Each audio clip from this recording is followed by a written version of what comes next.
want to do," he once said early in his career, "is sit on my ass and fart and think of Dante." C.G. Jung said that the soul itself is fundamentally oriented toward life.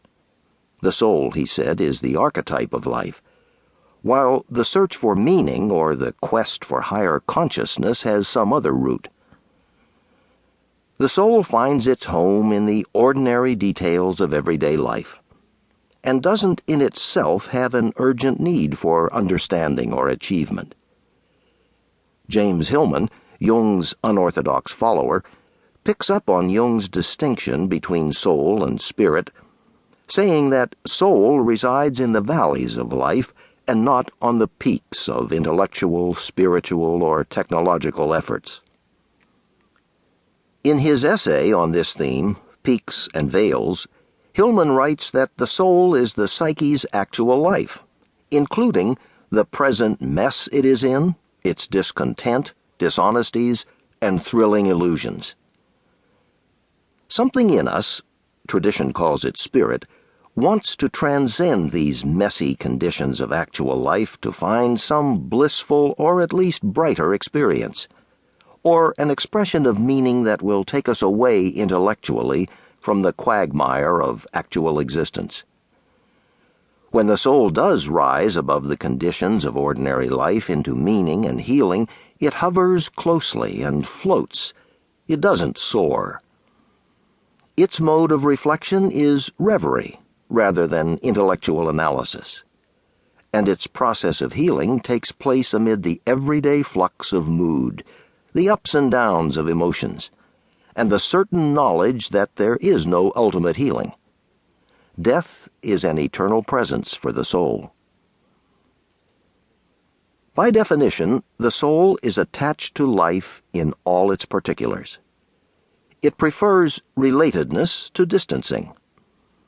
From the point of view of the soul, meaningfulness and value rise directly out of experience, or from the images and memories that issue modestly and immediately out of ordinary life. The soul's intelligence may not arrive through rational analysis, but through a long period of rumination, and its goal may not be brilliant understanding and unassailable truth, but rather profound insight and abiding wisdom. This penchant of the soul for the complications of life plays a role in personal relationships, our ultimate theme in this book.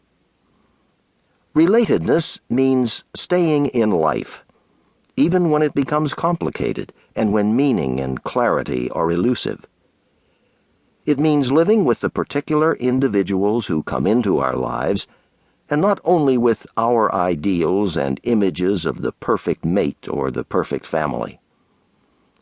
On the other hand, honoring the particular in our lives also means making the separations, divorces, and endings that the soul requires. The soul is always attached to what is actually happening, not necessarily to what could be or will be. Dreams, which have much to teach us about the nature of the soul, sometimes portray our many ways of being attached to the past. They may take us back to places we once visited or where we lived long ago.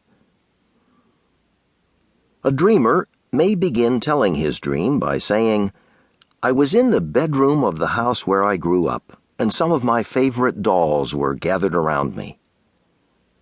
People will sometimes say, "I've tried to put this divorce behind me, but in spite of my wishes, I find myself dreaming of my former husband."